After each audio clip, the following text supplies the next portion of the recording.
संपला अंधार,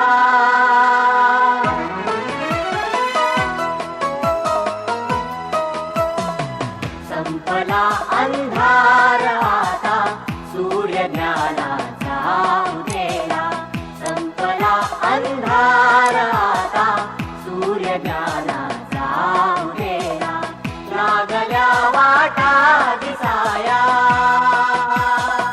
लागल्या वाटा दिसाया, शक्ती लाभे चालण्याला, संपला अंधार,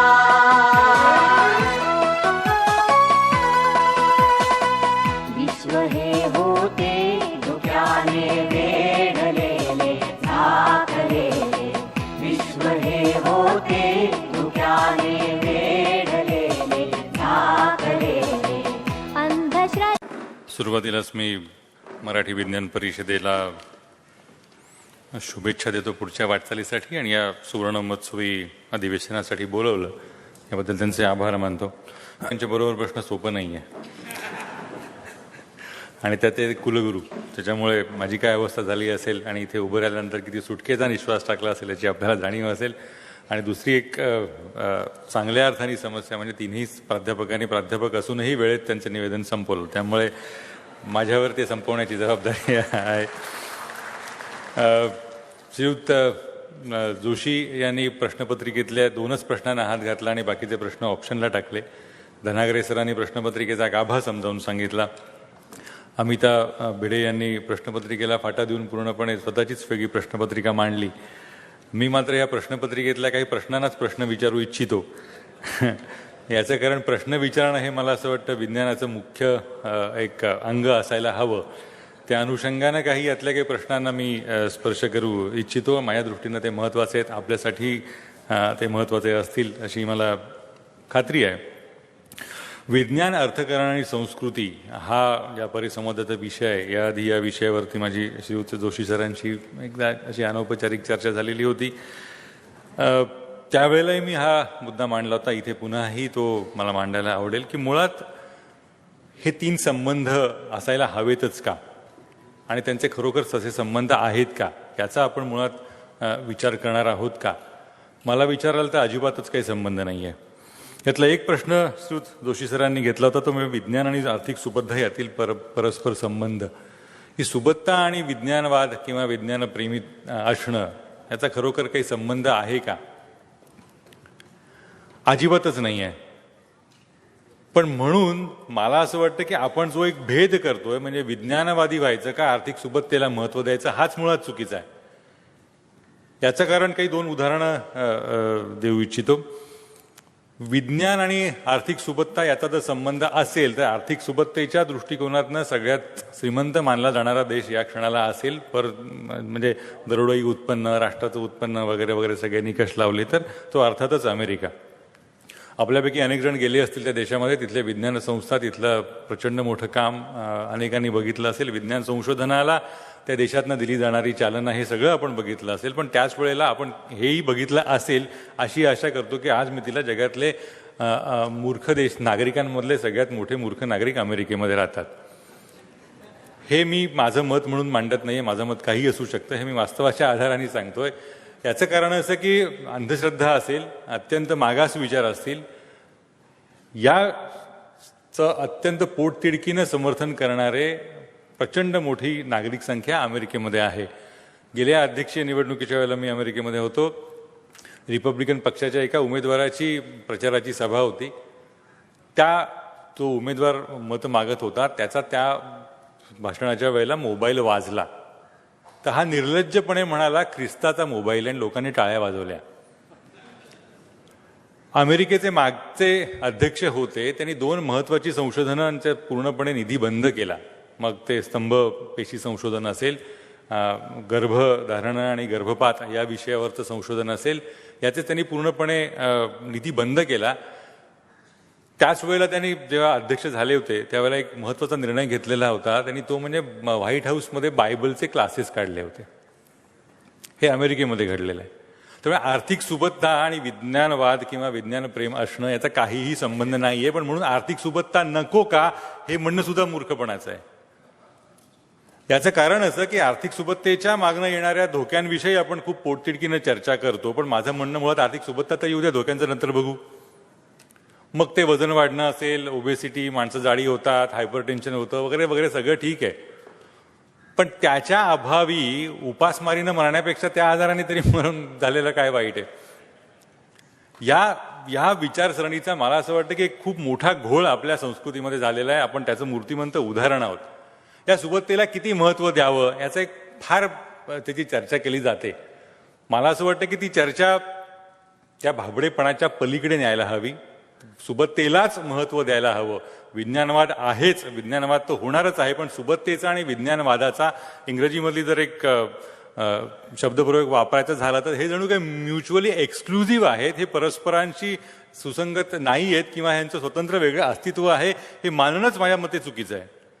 सुबत्ता ही असायलाच हवी, पण म्हणून विज्ञानवाद नको असं नाही आणि विज्ञानवाद आहे म्हणजे सुबत्ता नाही असंही नाही. हे संबंध मला असं वाटतं आपण पूर्णपणे तोडायला हवेत. आपण या सुबत्तेच्या कमी लेखण्याच्या नादाने प्रचंड नुकसान करून घेतलेलं आहे. भारतीय मानसिकतेचं जर सगळ्यात मोठं नुकसान जर कुठल्या कारणाने झालं असेल तर दारिद्र्याच्या प्रचंड उदात्तीकरणामुळे झालेलं आहे. शादीराणी, उच्च विचारसरणी वगैरे याचं इतकं थोतांडी कौतुक आपल्याकडे झालेलं आहे, ते मला असं वाटतं पूर्णपणे बदलायला हवं. त्या बदलण्याच्या प्रक्रियेमध्ये विज्ञानवाद निश्चितच मदत करू शकतो, तो आहे महत्त्वाचा. हे अतिशय असायला हवं. याचं कारण असं की याच्यातनंच तुमची भौतिक प्रगती होऊ शकते, पण प्रॉब्लेम आपला असा आहे की भौतिक प्रगतीलाच किती महत्त्व द्यायचं हे आपल्याला कळलेलं नाही आहे. सर्व काही आहे ते एकंदर वरती गेल्यानंतर स्वर्गात जागा बिगा मिळणार असेल तर त्याच्यासाठी बुकिंग करणं याच्यामध्ये सगळा बराच खर्च झाला आपला. 12व्या शतकापासून एक सुरुवातीला काही 1-2 संत आणि नंतर समर्थ रामदास यांचा अपवाद सोडला तर बाकीच्यांनी सगळ्यांनी एकंदर सगळं ठीक आहे, हो ते देह नश्वर आहे, काय करायचं, कशाला तुम्ही इथे कष्ट करता वगैरे वगैरे, कारण शेवटी नंतर काय आहे हे महत्त्वाचं आहे, अशा पद्धतीने मांडणी करण्यात घालवला. याच्यामुळे पूर्णपणे भौतिकवाद, कारण विज्ञानवाद हा भौतिकवादाशी संबंधित आहे, नुसता विज्ञानवाद असू शकत नाही. भौतिकतेला, भौतिक जगण्याला, भौतिक आयुष्याला जर तुम्ही कमी लेखत गेलात तर विज्ञानवाद हा मारच खात राहणार, कारण त्याच्याकडे पूर्णपणे दुर्लक्षच होतं. कारण विज्ञानवाद हा एका अर्थाने भौतिक जगणे समर्थन करत असतो, त्या जगण्याला एक श्रीमंती देत असतो. त्यामुळे ती मला असं वाटतं गल्लत पुढची पिढी करत नाही, याचं खूप मनापासून बरं वाटतं. विकासाच्या संकल्पनांमध्ये वेगवेगळ्या शंका कुशंका व्यक्त केल्या जातात, पण मुळात मला असं वाटतं की विकास होणं ही प्रक्रिया आहे, ती व्हायलाच हवी. त्या विकासाच्या अनुषंगाने येणारे जे काही त्रुटी असतील किंवा ज्या काही कमतरता असतील पण त्या दूर करता येतील, पण मुळात विकास होणं, मिळेल त्या मार्गाने विकास करणं आणि हे साध्य करणं हे जास्त गरजेचं आहे. त्यामुळे त्यासाठी विज्ञानवादाची कास अतिशय असायला हवी. 6व्या नंबरचा त्यांचा प्रश्न होता की आर्थिक सुबत्ता आणि संस्कृती यातील संबंध. आर्थिक सुबत्ता आणि संस्कृती यातला जरूर संबंध आहे, कारण संस्कृती टिकते ती केवळ आर्थिक सुबत्तेमुळे. माझं असं ठाम मत आहे. अनेक तुम्ही जगाचा इतिहास काढून घेतलात, समजून घेतलात तर तुम्हाला लक्षात येईल ज्या ज्या संस्कृती लयाला पावल्या त्या संस्कृती लयाला गेल्या कारण त्यांच्या मागची आर्थिक ताकद कमी कमी होत गेली. रोमन साम्राज्याचा इतिहास केव्हा झाला?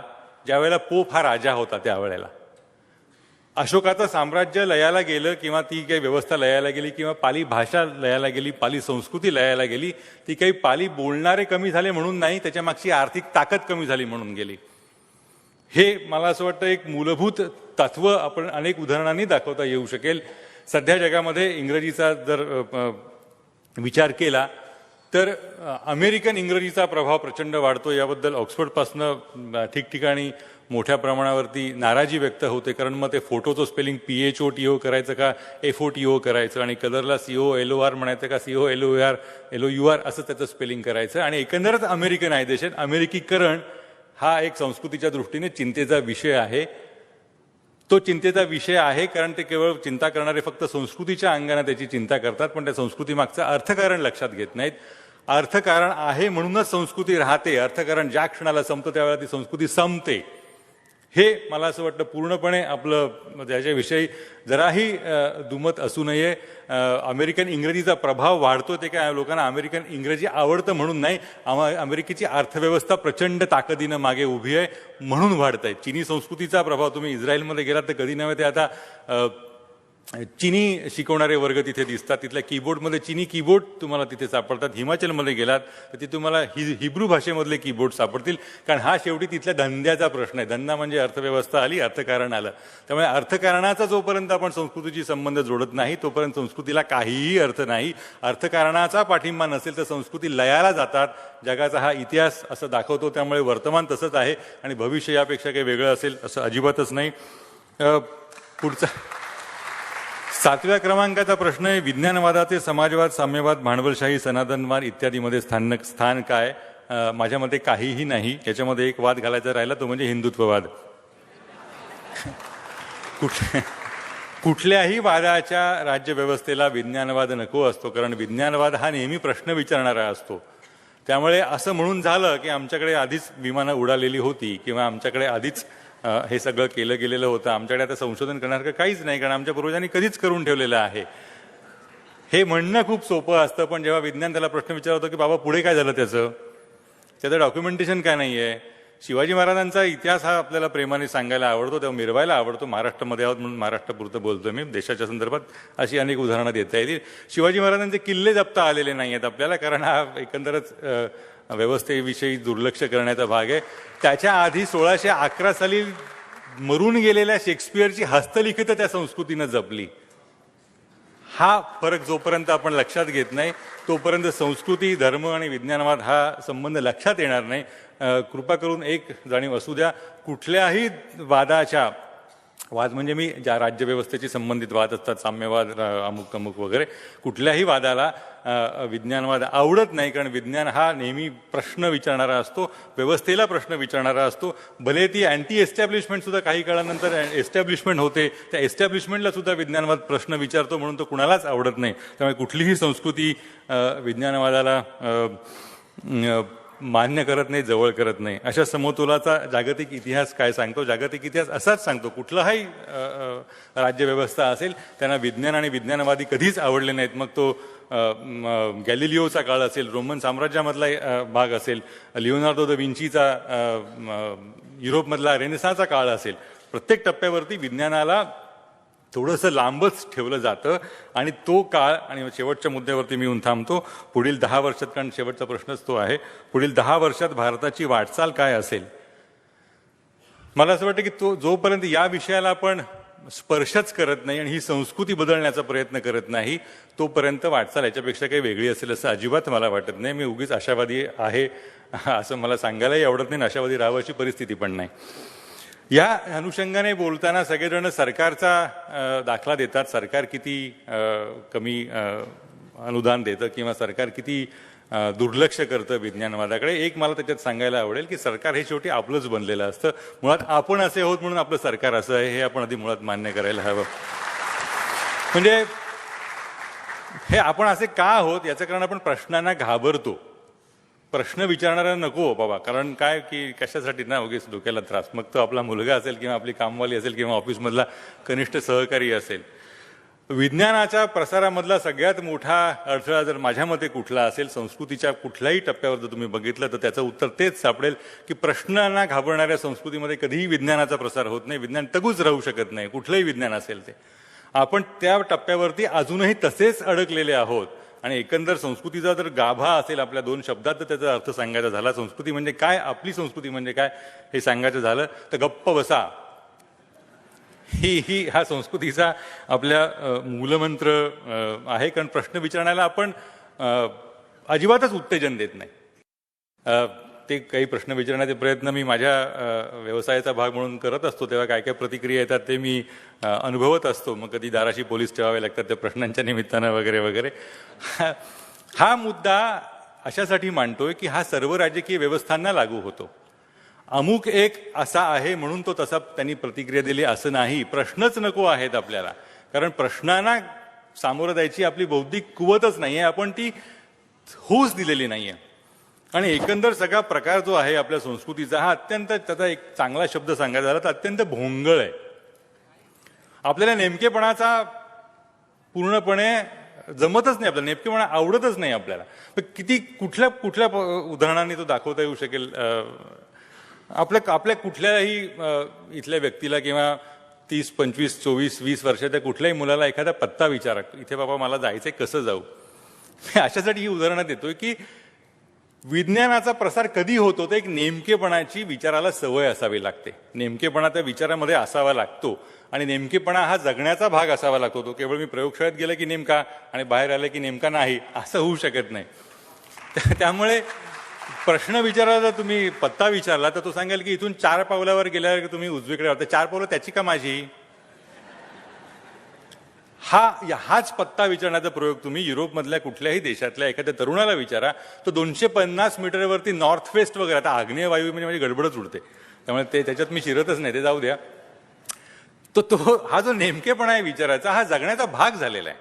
आपण कुठेतरी तो विचार मला असं वाटतं करायला हवा आणि तो जोपर्यंत जगण्याचा नेमकेपणा भाग होत नाही ना तोपर्यंत सगळं अनुमान धपक्याने आपली संस्कृती चाललेली आहे. त्याला संस्कृती म्हणावं की नाही, एक असं गोधडी आहे आपली ती इकडचा पॅच लावला, तिकडचा तुकडा लावला आणि छान कलात्मक झालं वगैरे असं म्हणतो, पण ते काय फार कौतुक त्याचं करायचं कारण नाही आहे. आणि नेमकेपणाचा अभाव हा अतिशय महत्त्वाचा आहे. त्याच्यामुळे होतं कसं की मगाशी पत्ता विचारण्याचं उदाहरण दिलं. दुसरं उदाहरण तुम्ही बघा, आपल्या वस्त्रप्रमाणांमधला भारतीयांचा म्हणजे आवडता ड्रेस पेहराव कुठला जो मी आज इथे घालून आलोय, तर कुर्ता. फारशी चूक व्हायला काही सोयच नाही हो. डावीकडनं उजवीकडनं खांदा वरती खाला झाला तर एवढंच फार फार तर होऊ शकतं. पण जर तुम्हाला सूट शिवायचा झाला, 3 पीस सूट शिवायचा झाला तर 1 सेंटीमीटरने सुद्धा इकडे तिकडे असून चालत नाही. ते जमत नाही आपल्याला, आपल्या मुळामध्ये रक्तामध्येच नाही आहे ते. हा उदाहरणाचा दाखला हा बरोबरचा किंवा ज्याला किरकोळीकरण वाटेल तुम्हाला, पण तसं नाहीये. मला तुम्ही म्हणण्याचा खरोखर विचार करून बघा. नेमकेपणाचा अभाव इतका प्रचंड आहे आपल्याकडे की चिमूटभर मीठ घालतं, चिमूट तुमची का माझी हे आपण सांगूच शकत नाही, कारण ते येतच नाही आपल्या रक्तामध्ये. हे येत नाही याचं कारण असं की पूर्णपणे आपण हे असं गोलमाल करतच जगत आलेलं आहे. त्या गोलमालीकरणाचाच संस्कृतीमधनं प्रभाव पुढे झालेला आहे आणि त्या गोलमालीकरणाला आपण स्वतः जितके जबाबदार आहोत ते मला असं वाटतं की आपण ते लक्षात घ्यायला हवं. सरकार वगैरे गोष्टी खूप दुय्यम आहेत. ती गोलमाल अशी एकंदर सबगोलंकार अशी जी वृत्ती आपल्यामध्ये जोपर्यंत जात नाही तोपर्यंत मला असं वाटतं की फार बदल होईल आणि इतरांनी तो बदल करावा असं म्हणणं चुकीचं ठरेल. आणि हे जसे आपण जबाबदार आहोत तसे आपले शिक्षक जबाबदार आहेत. माझी ओळख करून देताना विज्ञानाची पदवी वगैरे असं सगळं सांगितलं गेलं. त्यावेळेला जे काही गणित वगैरे शिकावं लागलं होतं त्याच्यापेक्षा जास्त गणित मंगलाताईंनी आमच्याकडे गणिताच्या विषयी स्तंभ सुरू केला तेव्हा कळलं होतं. म्हणजे पदवी कशी मिळाली हा मलाच प्रश्न पडला त्यावेळेला. ते इथे 3 प्राध्यापक आहेत. आमच्या वेळेला आमचे साठे सर म्हणून एक होते, बीजगणित शिकवायचे आणि ते दरवर्षीच्या प्रत्येक तुकडीला त्यांचं पहिलं वाक्य असंच असायचं, अल्जिब्रा इथं झेब्रा हू मेक्सच घाबरा घुबरा. हा तुम्हाला ते शिकवायचं आहे ना. त्यामुळे प्रश्न असा येतो की हे जे आपण संचित असं पुढे घेऊन चाललेलो आहे. मला झाकीर हुसेन यांनी हा किस्सा सांगितला आणि मला भरून आला. तो फक्त सांगतो, माझी 20 मिनिटं संपत आलेली आहेत. तो असा आहे की भारतीय परंपराचं एक उदात्तीकरण आपण मोठ्या प्रमाणावरती करतो. चांगलं आहे, काही गोष्टी निश्चितच कौतुक कराव्या अशा आहेत. पण तो म्हणाला याच्या जेव्हा पुढच्या टप्प्यावरती आपण हे सगळं न्यायचा प्रयत्न करतो तेव्हा तिथे आपण खूप मार खातो. तर म्हणजे काय, तर मी बबनराव हलजणकर शास्त्रीय संगीतातलं मोठं नाव, त्यांनी रागांच्या प्रमाणीकरणाचा एक प्रयोग हातामध्ये घेतला होता. तो फसला, कारण कुठले चांगले प्रयोग आपल्याकडे फसतात त्याच्यात काही विशेष नाही आहे. तर झाकीर हुसेन त्याच्यामध्ये त्यांना मदत करत होते. मी त्यांची मुलाखत घेत होतो. झाकीर हुसेन म्हणाले की हे सगळं पुढे जाऊ शकत नाही. तर का जाऊ शकत नाही, तो म्हणाले मी इथे माझ्या विद्यार्थ्यांना, भारतामधल्या विद्यार्थ्यांना सांगू शकतो की दरबारी कन्नडामध्ये कोमल गंधार लावा. पण म्हणाला इथे काही प्रश्न पडत नाही, कारण ते लावतात पोरं किंवा गुरुनी सांगितलं त्या पद्धतीने लावतात. पण अमेरिकेतला विद्यार्थी कोमल गंधर्वांनी किती फ्रिक्वेन्सीमधला असं विचारतो. म्हणाला मला उत्तर द्यावं लागतं. तर कोमल गंधर हा जर आपल्याला व्याख्याच सांगता येत नसेल आणि एकंदर या सगळ्या व्यवहाराला आपण एक खूप उदात्तीकरणाची झूल त्याच्यावरती टाकत असू तर मला असं वाटतं की ती झूल स्वतःच्या बुद्धीप्रमाणे वादांना दूर करायला हवी आणि प्रश्नांना भिडायला हवं. जोपर्यंत प्रश्नांना हात घालत नाही तोपर्यंत विज्ञान वगैरे हे खूप मला असं वाटतं लांबच आहे सगळं हे. दैनंदिन प्रश्नांच्या अनुषंगाने आपण जोपर्यंत आपली मनोभूमिका बदलत नाही, प्रश्न हे जगण्याचं साधन नाही, प्रश्न हे जगण्याचा भागच होत नाही, तोपर्यंत मला असं वाटतं की ही चर्चा अपूर्ण राहील.